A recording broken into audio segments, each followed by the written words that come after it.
आज हम बहुत ही टेस्टी एकदम चटपटी सी हेल्दी मैक्सिकन भेल बनाएंगे। और मैक्सिकन भेल के लिए साथ में हम एकदम टेस्टी सॉस बनाएंगे और एकदम क्रिस्पी नाचोस भी घर पर बनाएंगे। तो जब भी शाम में हल्की फुल्की भूख लगी हो तभी आप बना सकते हो, या फिर ब्रेकफास्ट या डिनर के लिए भी बना सकते हो। बहुत ज़्यादा टेस्टी लगती है और बच्चों से लेकर बड़ों को सभी को बहुत पसंद भी आएगा। और अभी वैकेशन भी चल रहा है तो बच्चे शाम में कुछ ना कुछ डिमांड करते हैं, तो एक बार ज़रूर ट्राई करना। जय जिनेंद्र सभी को। तो चलिए आज की मज़ेदार रेसिपी शुरू करते हैं। मैक्सिकन भेल बनाने के लिए मैंने यहाँ आधा कप राजमा को 3 से 4 घंटे के लिए गर्म पानी में भिगो दिया था।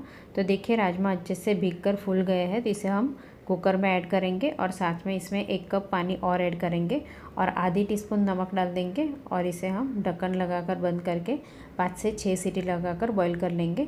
और यहाँ आधा कप स्वीट कॉर्न को भी मैंने बॉईल करने के लिए रख दिया था।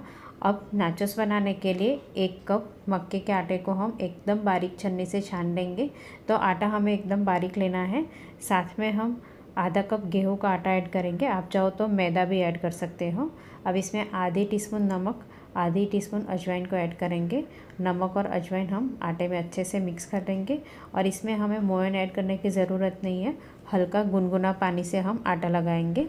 तो पानी हम थोड़ा थोड़ा ऐड करते जाएंगे और हल्का कड़क आटा लगाकर तैयार करेंगे। तो हमें बहुत ज़्यादा कड़क आटा नहीं लगाना है, ना ही ज़्यादा नरम लगाना है। मीडियम सॉफ्ट आटा लगाकर तैयार करेंगे। तो देखिए इतना आटा लगाने के लिए 3/4 कप पानी का यूज़ किया है। अब आटे को हमें 2 से 3 मिनट के लिए अच्छे से मसल लेना है, क्योंकि मक्के के आटे में ज़्यादा बाइंडिंग नहीं होता है। इसी के लिए हमने थोड़ा सा गेहूं का आटा भी ऐड किया है। देखिए इस तरह हमें मीडियम सॉफ्ट आटा लगाना है।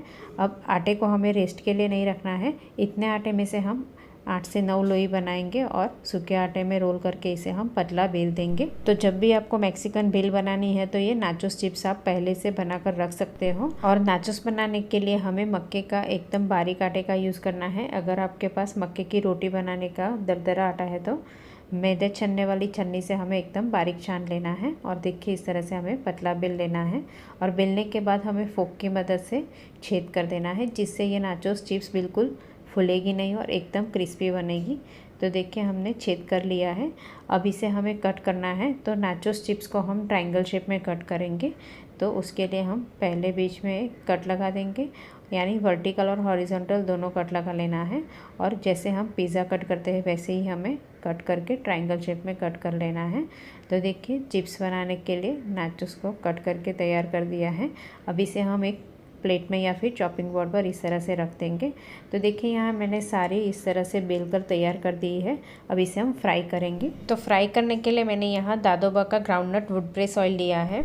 तो ये ऑयल कोई भी मिलावट किए बिना प्योर जैनापूर्वक तरीके से कच्ची घानी में बनाया जाता है। और ये ऑयल में कुकिंग करने से हाई कोलेस्ट्रॉल, ब्लॉकेज के प्रॉब्लम और अदर हार्ट रिलेटेड इश्यू में भी हेल्प करता है। और दादोबा के और भी प्रोडक्ट यानी mustard oil, sesame oil, coconut oil, olive oil एकदम अच्छी क्वालिटी के मिल जाएंगे। मैं भी पहले रिफाइंड ऑयल ही यूज़ करती थी, पर लास्ट 1 साल से मैं यही ऑयल यूज़ करती हूँ, जिसमें कोई स्मेल नहीं आती है और खाना भी टेस्टी बनता है और डाइजेशन में एकदम लाइट होता है। तो हेल्थ के लिए एकदम बेस्ट है। अगर आप भी ऑर्डर करना चाहते हो तो फ़ोन नंबर और लिंक मैंने डिस्क्रिप्शन बॉक्स में दे दिया है, तो फैक्ट्री रेट पर आपको आसानी से मिल जाएगा।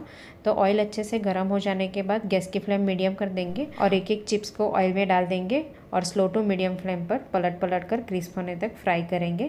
तो ये चिप्स फ्राई करने में ज़्यादा टाइम नहीं लगता है। एक बैच फ्राई करने के लिए 3 से 4 मिनट लगेगी। तो देखिए हमें इसी तरह पलट पलट कर हल्का गोल्डन ब्राउन हो जाए तब तक हमें फ्राई करना है। तो देखिए एक बैच फ्राई हो चुका है और फ्राई करने के बाद ये तुरंत हल्की नरम लगेगी, पर ये थोड़े टाइम ठंडी होने के बाद एकदम क्रिस्पी हो जाती है। तो इससे ज़्यादा हमें डार्क होने तक फ्राई नहीं करना है। अब हम दूसरा बैच भी फ्राई करेंगे। तो वापस हमें गैस की फ्लेम मीडियम टू हाई कर देनी है और एक एक चिप्स को ऑयल में डाल देना है और पलट पलट कर क्रिस्प होने तक फ्राई करेंगे। तो देखिए यहाँ मैंने सारी चिप्स फ्राई कर ली है और आवाज़ सुनकर ही पता चल जाएगा कि ये चिप्स कितनी क्रिस्पी बनती है। तो इसे आप एयरटाइट कंटेनर में भरकर 10 से 15 दिन तक आप स्टोर कर सकते हो। अब हम एकदम टेस्टी सॉस बनाएंगे। तो मैंने यहाँ मीडियम साइज़ के 4 से 5 टमाटर लिए हैं, इसकी हम प्यूरी बना देंगे और इसे हम कढ़ाई में ऐड करेंगे। अब इसमें थोड़े से बेसिल लीव्स ऐड करेंगे, आप पुदीने के पत्ते भी ऐड कर सकते हो। अब इसमें 3/4 टीस्पून नमक, आधी टीस्पून चिली फ्लेक्स, आधी टीस्पून ऑरिगानो और 1 टीस्पून कश्मीरी लाल मिर्च पाउडर ऐड करेंगे और इस तरह से चम्मच से चलाते रहेंगे और थोड़ा सा गाढ़ा हो जाएगा तब तक हमें सॉस को पका लेना है। अब 4 से 5 मिनट अच्छे से उबाला जाने के बाद इसमें 1/4 कप टमाटर सॉस ऐड करेंगे और अच्छे से मिक्स करेंगे। आप चाहो तो थोड़ी सी चीनी भी ऐड कर सकते हो। तो मैंने यहाँ सिर्फ आधी टीस्पून चीनी ऐड किया है, इससे ज़्यादा चीनी ऐड नहीं करना है। अब अच्छे से मिक्स कर लेंगे और देखिए कलर भी बहुत अच्छा गया है और सॉस भी थोड़ा गाढ़ा हो गया है। अब गैस बंद कर देंगे और सॉस को ठंडा होने के लिए साइड में रख देंगे। तब तक हम मैक्सिकन भेल बनाने के लिए सब्जियां कट करेंगे। तो मैंने यहाँ 3 कलर के कैप्सिकम और आधा टमाटर लिया है। तो कैप्सिकम और टमाटर को हमें थोड़े बड़े टुकड़ों में कट करना है, एकदम बारीक बारीक टुकड़े में कट नहीं करेंगे। तो देखिए यहाँ मैंने टमाटर को कट कर लिया है और इसी तरह हम 3 कलर के कैप्सिकम को भी थोड़े बड़े टुकड़ों में कट कर लेंगे। आप चाहो तो इसमें जुकीनी भी ऐड कर सकते हो या फिर ब्रोकली भी खाते हो तो आप ब्रोकली को भी ऐड कर सकते हो। और देखिए यहाँ राजमा भी अच्छे से बॉयल हो चुके हैं। तो इस तरह से हम प्रेस करके चेक कर लेंगे। अगर कम पके हैं तो आप 2 से 3 सीटी और लगाकर अच्छे से पका लेंगे और राजमा को हम छन्ने में डालकर गर्म पानी निकाल लेंगे। अब मैक्सिकन भेल बनाने के लिए हम सब्जियां सौते करेंगे। तो कढ़ाई में सिर्फ आधी टीस्पून ऑयल ऐड करेंगे, थोड़े से बेसिल लीव्स ऐड करेंगे, आप चाहो तो पुदीने के पत्ते भी ऐड कर सकते हो और हल्का सौते कर लेंगे। अब 3 कलर के कैप्सिकम और टमाटर ऐड करेंगे, बॉईल किए हुए स्वीट कॉर्न ऐड करेंगे और बॉईल किए हुए राजमा ऐड करेंगे और एक बार अच्छे से मिक्स कर लेंगे।